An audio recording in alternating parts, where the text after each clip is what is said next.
La team, bienvenue dans l'actualité du jour.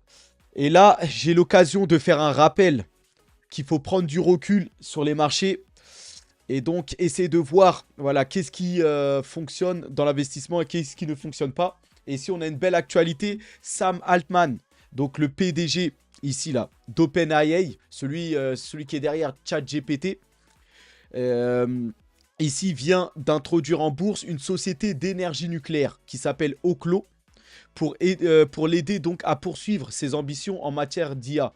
Donc ça paraît rien comme ça, mais c'est beaucoup. En fait, il est passé par ce qu'on appelle un SPAC. Voilà, c'est une méthode pour introduire rapidement une nouvelle entreprise en bourse. Et donc, voilà, il a fusionné ces entreprises et il a renommé l'entreprise qu'il a mis en bourse Oclo. Et donc, Oclo, on va voir ce que c'est. En fait, c'est une entreprise. Donc, Oclo repose sur la commercialisation de la fission nucléaire. Donc, la réaction qui alimente toutes les centrales nucléaires. Donc, au lieu de réacteurs conventionnels. Et donc, l'entreprise vise à utiliser des mini-réacteurs nucléaires logés dans des structures en A, apparemment. Et son objectif est de vendre l'énergie donc nucléaire aux utilisateurs finaux tels que l'US Air Force américaine et les grandes entreprises technologiques qui vont se spécialiser dans l'intelligence artificielle. Et pourquoi je souligne ça?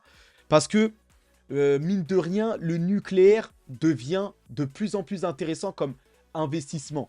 On a eu l'IA, l'intelligence artificielle qui a tout explosé en bourse. Maintenant, on est en train de passer de bifurquer sur le nucléaire. Parce que pour construire, pour alimenter tous ces modèles d'intelligence artificielle, ça passe par des centres de données qui sont très gourmands en énergie. Vous voyez? Et donc là, justement, par exemple, comme exemple, hein, Microsoft qui a une grosse participation sur OpenAI, qui est l'entreprise derrière ChatGPT, bah Microsoft et OpenAI veulent un supercalculateur à 100 milliards, nommé Stargate. Ils veulent créer un supercalculateur. Supercalculateur, entendez derrière, en fait, un gigantesque centre de données ou des gigantesques centres de données. Et tout ça, voilà, ça va valoir à peu près plus de 100 milliards. Vous voyez, c'est un projet pharaonique, voilà, qui va, alimenter, hein, c'est des gigantesques centres de données qui vont alimenter, seront aux États-Unis. Mais ça, là, ça prend une quantité énorme d'énergie électrique, on va dire. Et qui passe, en fait, en fait, pour tout cela, on va avoir besoin de l'énergie nucléaire. Les simples, voilà, l'éolien ou le solaire, ça passe pas, là. Les panneaux solaires, c'est pas suffisant. Et donc, un budget donc qui dépasse l'entendement. Mais là, qu'est-ce qu'on lit? Voilà, des problèmes d'énergie et d'approvisionnement.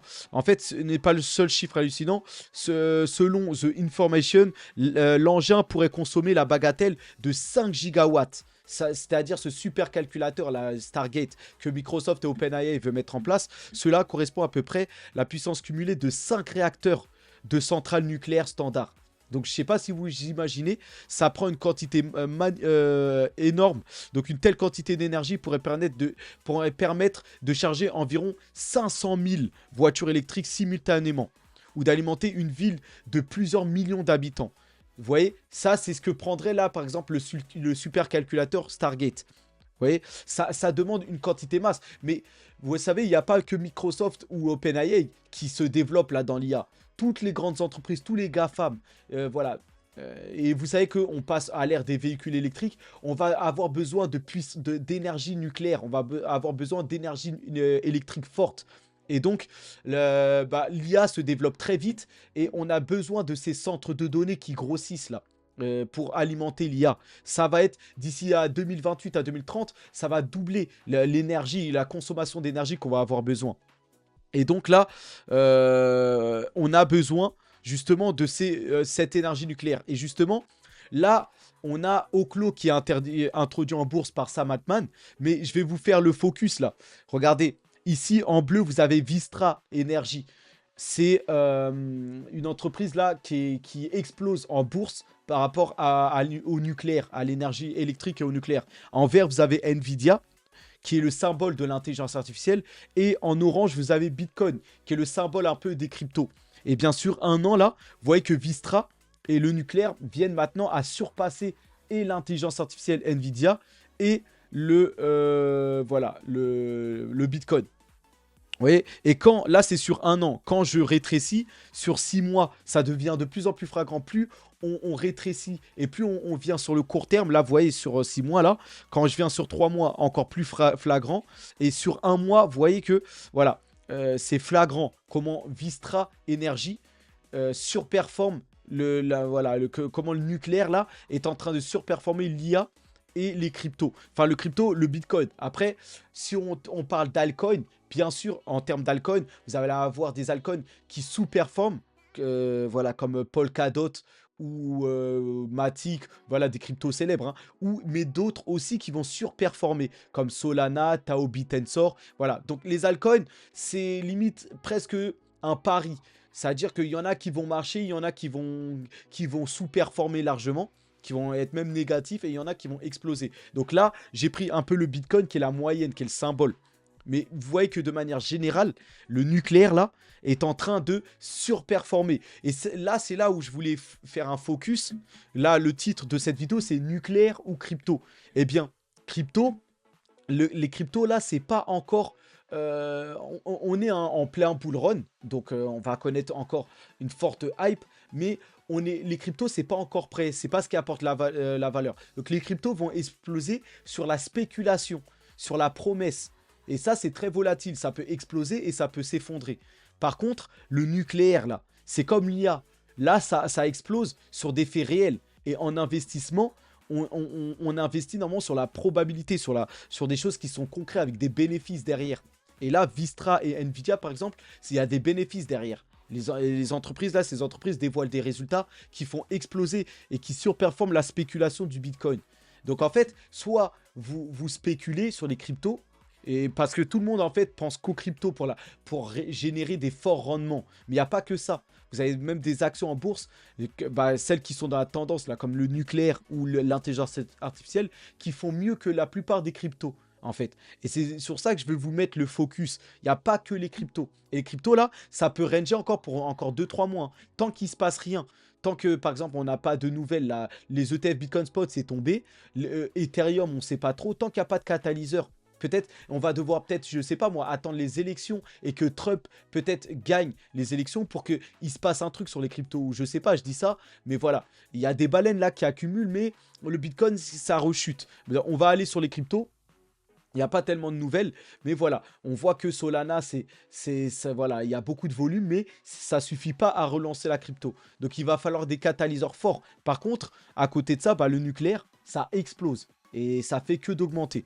Et là, on a plusieurs entreprises là qui rentrent en bourse avec l'espoir d'alimenter l'IA, on va dire alimenter les centres de données. Et ça va avoir des croissances phénoménales, hein. Ça va exploser complètement. Donc voilà la petite parenthèse par rapport à tout ça. Maintenant, on va passer sur l'actualité récente et au niveau de la finance, là, les bourses là qui continuent à monter. Là, pour les indices américains, c'est le 8e jour d'affilée. Donc une semaine entière de hausse suite à l'apaisement des tensions là, par rapport à l'inflation. On a eu des chiffres américains qui montrent que au niveau du chômage, ça explose. C'est des signes en fait d'une économie qui se refroidit un peu, voilà, ou qui tombe.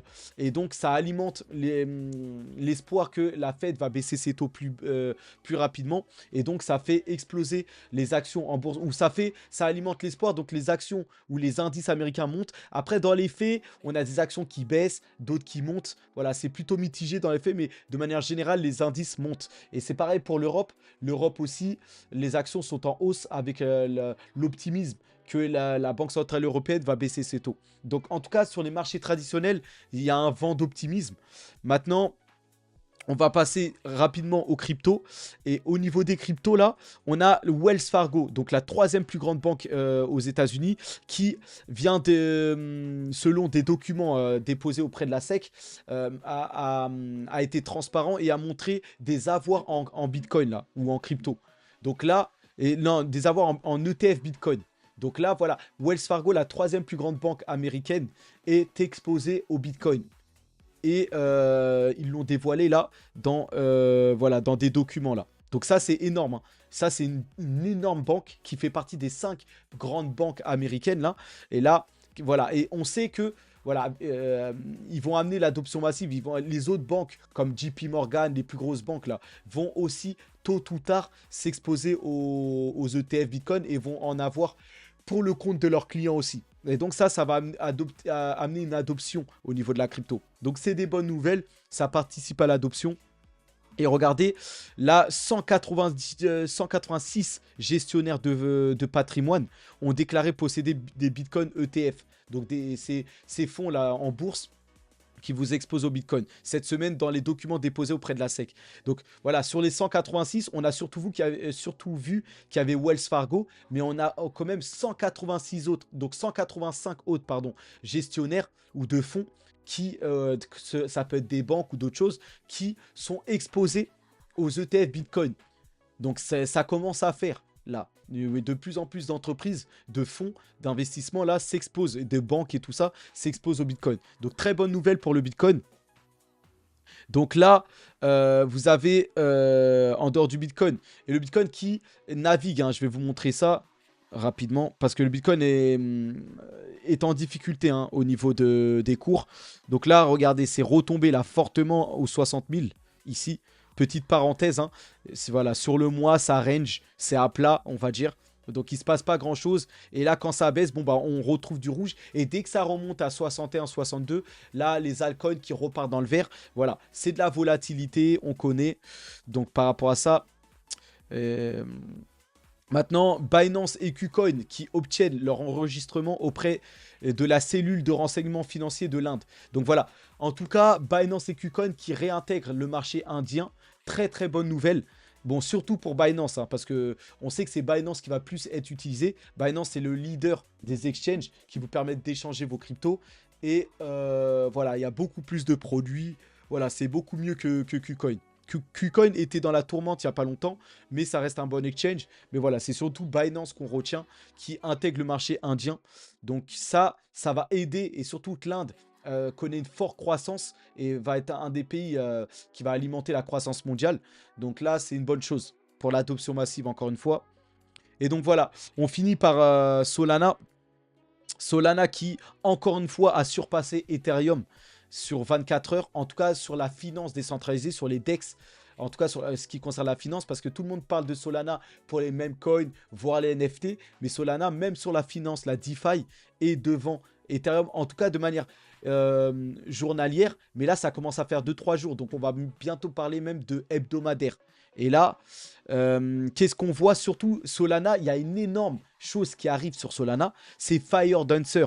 C'est ce protocole-là qui va permettre à Solana de gérer plus de, plus de 1 milliard, de gérer plus de 1 million de transactions par seconde. Et donc, qui va permettre d'embarquer le milliard d'utilisateurs sur le réseau Solana. Et donc là, ça arrive sous peu. Hein. Ici, on a Ansem, ici, cette personne-là, Ansem, qui est un développeur, je pense, qui dit que grâce aux infrastructures construites sur Solana, en parlant de Fire Dancer, voilà, qui a à venir hein, sous peu, hein, nous sommes sur le point d'embarquer 1 milliard de personnes sur Solana. Donc Solana, finalement, est peut-être le réseau qui va être aux avant-gardes de l'adoption massive, devant même Ethereum. Ça sent très bon en tout cas pour Solana. Et surtout qu'on voit qu'il y a de moins en moins de pannes de réseau, de bugs, tout ça. Et donc voilà, Raoul Pal, hein, une personne très respectée dans la finance, très écoutée, une énorme chaîne YouTube et tout ça. Et donc le cofondateur de Real Vision, c'est en fait un fonds, voilà, lui, il aime bien essayer de donner des perspectives, des visions sur ce qui va se passer sur la finance, tout ça. Et c'est voilà, il est très bullish, hein, il adore Solana. Et là, il a déclaré que les gens ne comprennent pas vraiment la taille de Fire Dancer. Fire Dancer, c'est le deuxième client validateur de Solana qui augmentera la vitesse de transaction de Solana jusqu'à 1 million de transactions par seconde. Donc voilà, c'est le deuxième client. C'est un énorme protocole qui va intégrer le réseau Solana, qui va permettre des transactions de 1 million de transactions par seconde, qui va scaler carrément Solana. Donc Solana qui est déjà la blockchain, l'une des blockchains les plus rapides qui existent. Là, ils vont augmenter parce qu'on parle de Solana, on parle de 50 000 transactions par seconde. Là, ça pourrait passer à 1 million de transactions par seconde. Donc, c'est un gap gigantesque. Et ça va mettre Solana sur orbite, on va dire, par rapport aux autres réseaux. Et donc, voilà.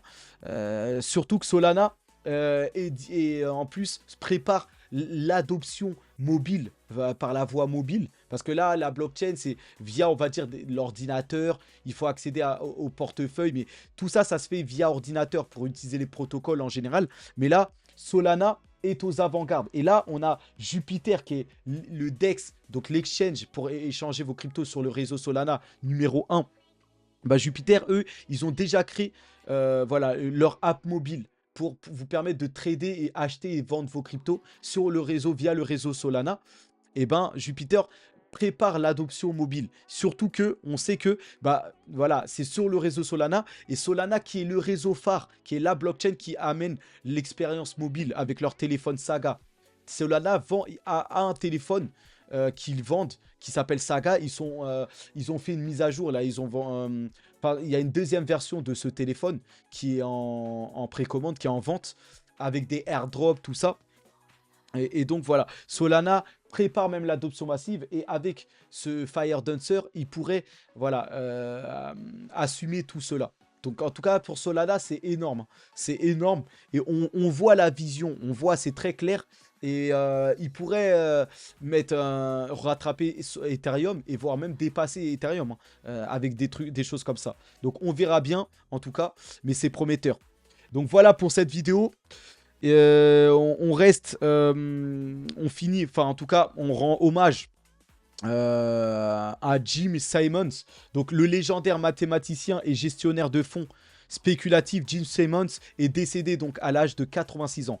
Donc lui, ça concerne, comme c'est une chaîne qui concerne la finance, voilà, faut rendre hommage quand même à ceux qui ont fait la finance ou ceux voilà, qui sont, on va dire, très réputés, très connus. Et là, lui, il avait un fonds, son fonds Médaillon, était surnommé la plus grande machine à gagner de l'argent de tous les temps et a réalisé un rendement annuel de 62% par an de 1988 à 2018.